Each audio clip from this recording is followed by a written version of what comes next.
Hi, so kakagaling ko lang ng check-up ko today. Ngayon ay January, 24, Friday. Kakagaling ko lang sa midwife ko sa Lying-in Clinic. So, ayun, ang ginawa sa akin today, ano na ba ngayon? Sabi niya pang 22 weeks ko na daw. Tapos yun, ang ginawa sa akin test ngayon ay diabetic, basta yun. Tapos HIV, tapos anti-tetanus pangalawang turok sa akin. Ayun, ang daming karayom. 5 karayom yung tusok sa akin. Dito dalawa. 1, 2. Dalawa dito. Isa dito. Yan. Tapos, dito sa akin, sa anti-tetanus injection. Tapos dito, 5 siya, pero dapat 4 lang. Yung isa kasi, tinusok sa akin yung karami, walang lumabas na dugo. Dito yon sa pangalawa. Doon. Walang lumabas na dugo, kaya pinulit siya dito. Ayan o, yan, yung mark na yan. Yan yun. Tinanggal na niya kasi agad yung mga pipicturean ko pa nga sana, yung mga ganito. Yun, yung mga ganito. Bulak. Tinanggal na din kasi agad niya. Pagka oras. Tumitingin sa akin yung aso, sino kausap ko. Ayun, humiga na ulit siya. Yan. Emmy! Na-curious siya sino kausap ko. Kasi nakatingin siya sa akin, nagsasalita ako. So, yun. Tapos, meron na naman akong bagong gamot. Omega Block. Kasi kasi naninigas daw yung tiyan ko. Hindi niya makapa. Yung kinakapa-kapa niya yung tiyan ko, tapos hindi niya makapa si baby. Tapos hindi niya rin masukatan. Tapos yung pinakinggan lang yung heartbeat.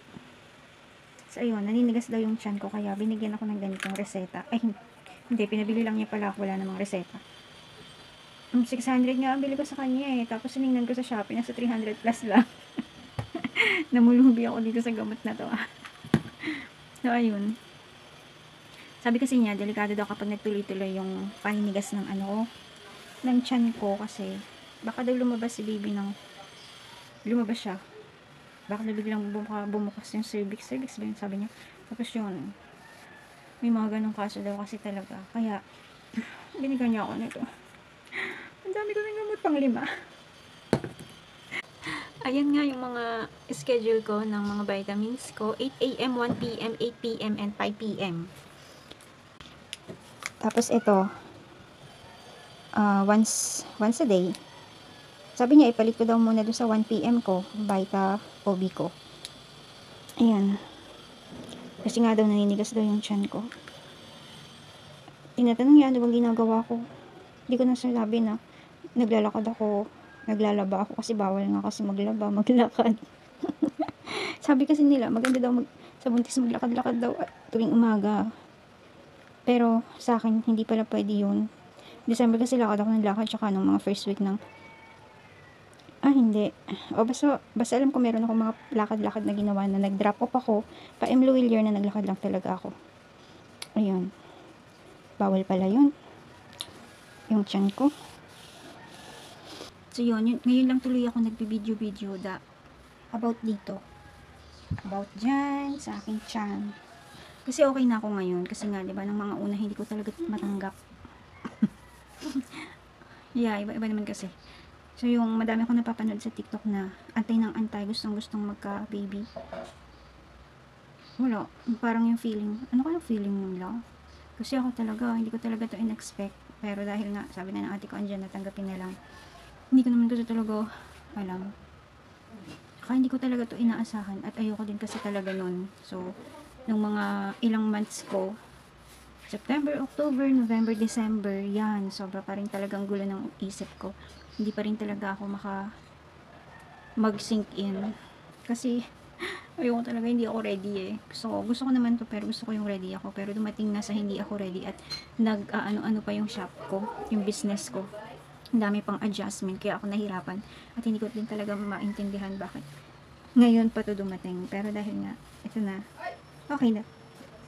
At okay na rin ako. Tanggap ko na rin yung sitwasyon ko at kakayanin. Kahit ang dami ko pa rin problem ngayon sa business ko, sa self ko.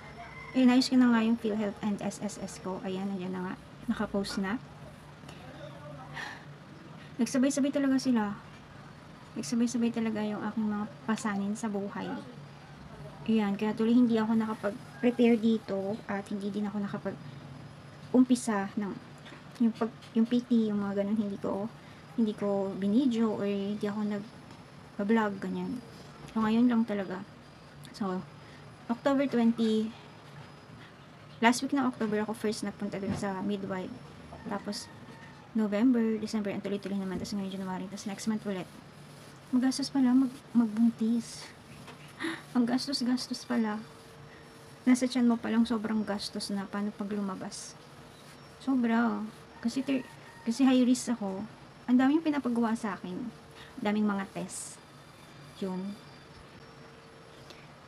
Sobrang daming test na ginagawa na hindi ko naman nakita sa mga nakagisnan kong mga buntis. Na mga tita, ate, mama, lalo na mama ko, never yun yata nag-check up. Kasi hilot lang kasi. Parang hilot lang. Hilot lang yung ibang mga kapatid ko na namulat na ako, ganun. Na nakikita ko nanganganak si mama. Tapos, yun nga, sa TV, nakikita ko na may mga drama-drama. Na pag may mga buntis, may mga check-up din sila. Pero syempre, hindi naman yung detailed. Ngayon lang talaga ako nakaranas at naka-experience, nakakita na, ay, ganito pala talaga pag buntis, monthly check-up kailangan. Kasi nga yung mga kapitbahay ko, hindi naman nag-monthly check-up eh. Wala lang. Kaya shock na shock talaga ako sa experience ko dito. Napakamahal every month. Hindi ako makaipon tuloy para sa mga budget. Kasi nga, check up pa lang, nakakapulubi na. So, yun lang yung aking experience and may kumakanta. Mahina yung boses ko kasi baka may makarinig sa akin. Magkakatabi lang kasi yung bahay. So, kapag dito, etong pader na yan, maririnig ako dyan. Baka sabi, anong pinagsasabi ko dito? So, yun, ito na nga yung prenatal book ko. Ayan. Updated naman to. Monthly naman ako simula na nagpunta ako sa kanya. Papa-check up naman ako. Check up naman talaga. Kasi wala akong alam, tapos mag-isa lang ako. So, ngayon, wala akong nanay, wala akong ate, kasi nga, ate ko nasa abroad. Mama ko hindi pa rin alam. Hindi ko alam kailan ko sasabihin. Yung sitwasyon ko, hirap-hirap. Hindi pa nila alam. At hindi ko alam kung paano sasabihin. Kaya hindi ako nagpakita ng December dun sa kanila. Kasi nga, ayoko makita nila malaki tiyan ko.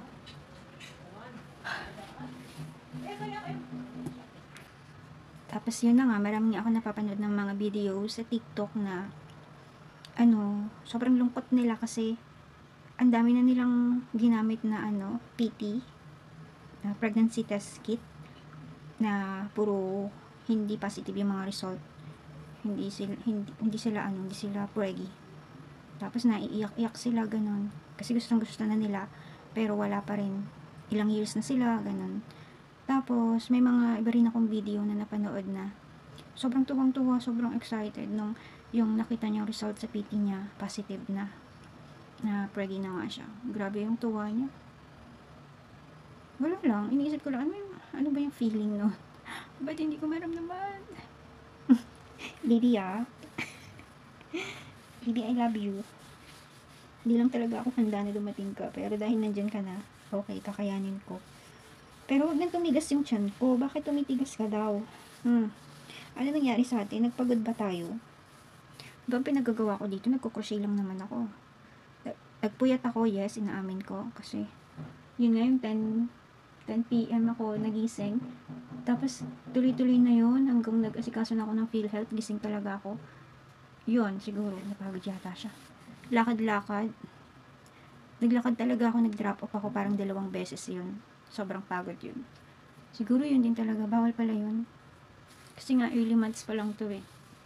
Ang alam ko talagang naglalakad-lakad ang mga buntis pag yung malapit ng mga anak. Pero ako naagahan yung paglalakad-lakad ko. So yun.